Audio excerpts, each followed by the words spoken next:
नमस्ते। इस वीडियो में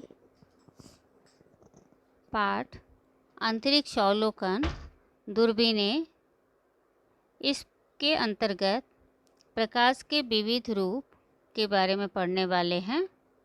अंतरिक्ष के बारे में हम कितना कुछ जान चुके हैं। इसमें से बहुत ही कम ऐसी जानकारी है जो हमें पृथ्वी के बाहर जाकर मिली।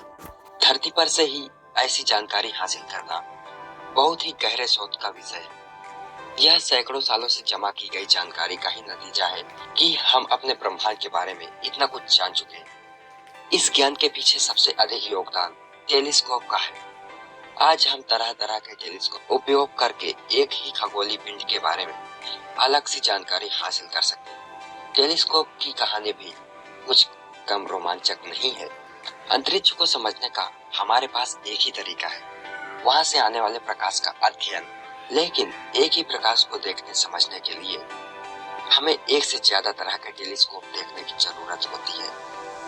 अंतरिक्ष में स्थित तारे, गैलेक्सी, ब्लैक होल सभी को समझने के लिए खगोलविदों को उनसे निकलने वाले इलेक्ट्रोमैग्नेटिक विकिरण से बहुत उम्मीदें होती हैं। खगोलीय अध्ययन में बहुत से सवालों के जवाब अलग अलग टेलीस्कोप से मिली पता चलती हैं। अलग अलग टेलीस्कोप खास तरह के इलेक्ट्रोमैग्नेटिक स्पेक्ट्रम का वही हिस्सा समझ पाते हैं जिसके लिए वे बने। इस तरह हमारे पास साधारण टेलीस्कोप से लेकर radio, infrared, x ray, gamma ray telescope तक उपलब्ध है। इन टेलीस्कोप के साथ समस्या ये है कि ये सभी एक ही समय एक ही घटना की जानकारी एकत्र नहीं कर सकते। कई बार किसी घटना का अवलोकन करने का समय भी नहीं होता, जैसे गामा किरणों का विस्फोट जो कुछ ही सेकंड में खत्म हो जाता है। टेलीस्कोप के पास खगोलीय पिंडों से निकली इलेक्ट्रोमैग्नेटिक तरंगों का ही अध्ययन करने का विकल्प होता है। लेकिन अलग अलग तरंगों के लिए अलग अलग टेलीस्कोप होते हैं जिनका विकास धीरे धीरे ही हुआ। खगोल विज्ञान को शायद सबसे पुराने विज्ञान में से एक कहा जाए तो यह गलत नहीं होगा। सैकड़ों सालों से इंसान अपने प्रकाश के तारों का अध्ययन बिना किसी उपकरण के करता रहा और बहुत सी जानकारी हासिल करने में कामयाब भी रहा।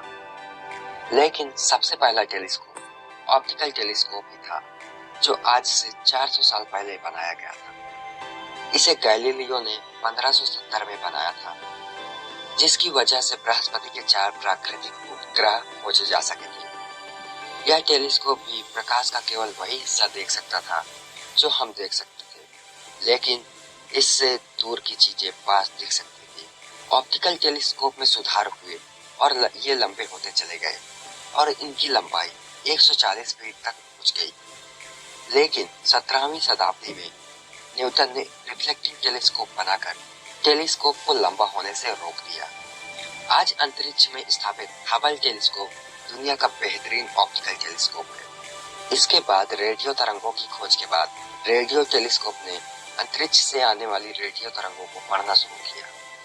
रेडियो टेलीस्कोप बड़े आकार के होते हैं क्योंकि उन्हें आसपास की रेडियो तरंगों से बचना होता है। इसे रेडियो नॉइस कहते हैं। इसके बाद इंफ्रारेड टेलीस्कोप की बारी आई, लेकिन धरती पर ये नहीं लगाए जा सकते क्योंकि हमारा वायुमंडल इनके लिए बहुत सी बाधाएं पैदा करता है।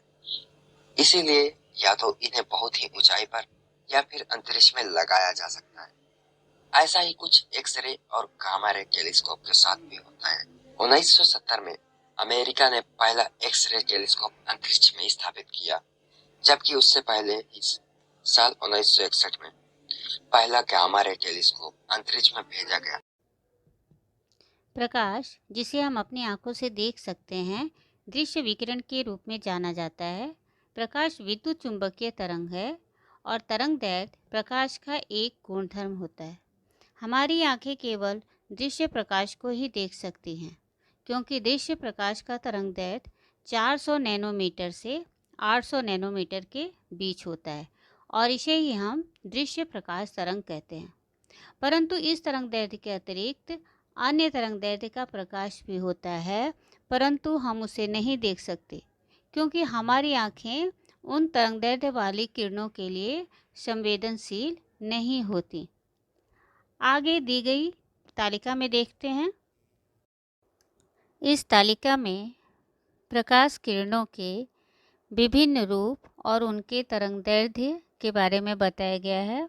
रेडियो तरंगें, जिनका तरंगदैर्ध्य 20 सेंटीमीटर से अधिक, सूक्ष्म तरंगें 0.3 मिलीमीटर से 20 सेंटीमीटर तक, अवरक्त तरंगें 800 नैनोमीटर से 0.3 मिलीमीटर, दृश्य प्रकाश किरणें 400 नैनोमीटर से 800 नैनोमीटर, पराबैंगनी किरणें 300 पिकोमीटर से 400 नैनोमीटर, एक्स किरणें 3 पिकोमीटर से 300 पिकोमीटर और गामा किरणें 3 पिकोमीटर से भी कम होती हैं। इसमें से केवल दृश्य प्रकाश किरणों को देखने की क्षमता हमारी आंखों में होती है। इसलिए अंतरिक्ष से आने वाली दृश्य प्रकाश को देखने के लिए हम दृश्य प्रकाश दूरबीन अर्थात सादे लेंस या दर्पण से बनाई गई दूरबीन का उपयोग करते हैं। परंतु अनेक खगोलीय पिंडों से दृश्य प्रकाश के अतिरिक्त अन्य प्रकार का प्रकाश भी निकलता है। इसमें से रेडियो तरंगें, सूक्ष्म तरंगें और अवरक्त तरंगें, ये जो हैं वो दृश्य प्रकाश किरणों के तरंगदैर्ध्य की अपेक्षा लंबी तरंगदैर्ध्य वाली किरणें होती हैं। तो हमारी आँखें जो हैं इस प्रकार की प्रकाश किरणों को नहीं देख सकती। इसी प्रकार से पराबैंगनी किरणें, एक्स किरणें और गामा किरणें, ये दृश्य प्रकाश किरणों के तरंगदैर्ध्य की अपेक्षा छोटी तरंगदैर्ध्य वाली किरणें हैं। तो मानव नेत्र इन किरणों को भी नहीं देख सकते। तो इन प्रकार की किरणों को देखने के लिए और उनके स्रोतों का अध्ययन करने के लिए हमें भिन्न भिन्न दूरबीनों की आवश्यकता महसूस होती है।